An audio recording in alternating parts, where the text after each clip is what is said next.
Kasayan, basic tutorial lang tayo sa mga magpapalit ng fuel hose. Yung naglalagay ng ganitong fuel filter. Ito siya kasayan, no? Pagka maglalagay kayo ng ganitong fuel filter, huwag nyo siyang isasakto.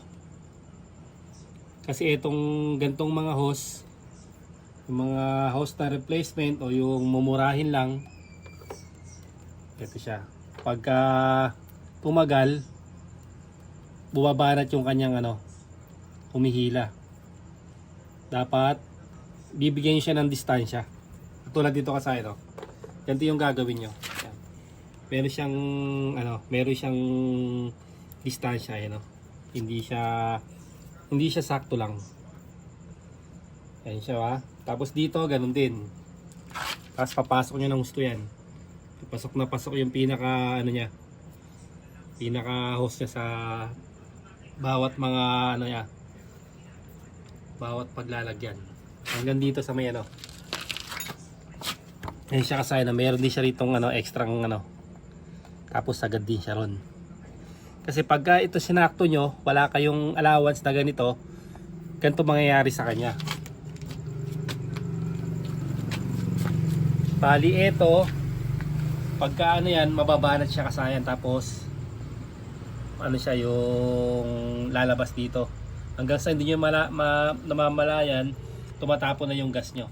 Ito kasi yung dati niya kasi ayun yung dati niya. Ito yung ganito, okay ito kasi ito yung mga stock, mga original, hindi siya nababanat.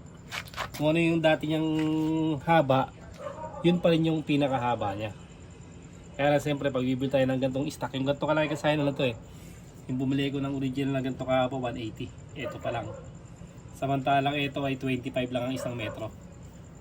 Kaya pag gumagamit tayo ng mga low budget, kailangan alam natin kung paano siya ikibit.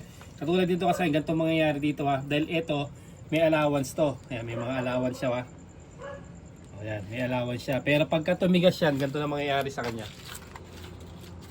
Ayan siya sa Ito may allowance dito yung nilagay natin. Pero pansinin nyo, bumanat na siya. Yung allowance niya kasayan na wala, naging siya. Dito. Tapos tutok mo rin dito, May konting rito, hatak na bumaba, tapos dito sa mga niya. Ayan. Samantalang malaki yung niyan, malaki yung allowance. Ganito rin yung allowance niya kasayan. Katulad din dito. Yan, ganyan din ang allowance yan. Pag tumagal yan, mapapansin nyo yan, babanat yan na magiging ganun din. Kaya wag nyo siyang ilalagay ng sakto lang. At siguradong mababanat yan. Lalo na kung may yung motor nyo may cover, maaabala kayo at matatapunan pa kayo ng gas. Kasi nga pag bumanat yan, konti na lang yung kapit dyan, pagkakakaldag, bawa nalulubak tayo, hindi maiwasan na babibrate yan, mahuhugot yan. O kung di man siya mahugot halimbawa dahil maliit na yung kinakapitan, maglilik naman siya. Tatapo na yung gas niya.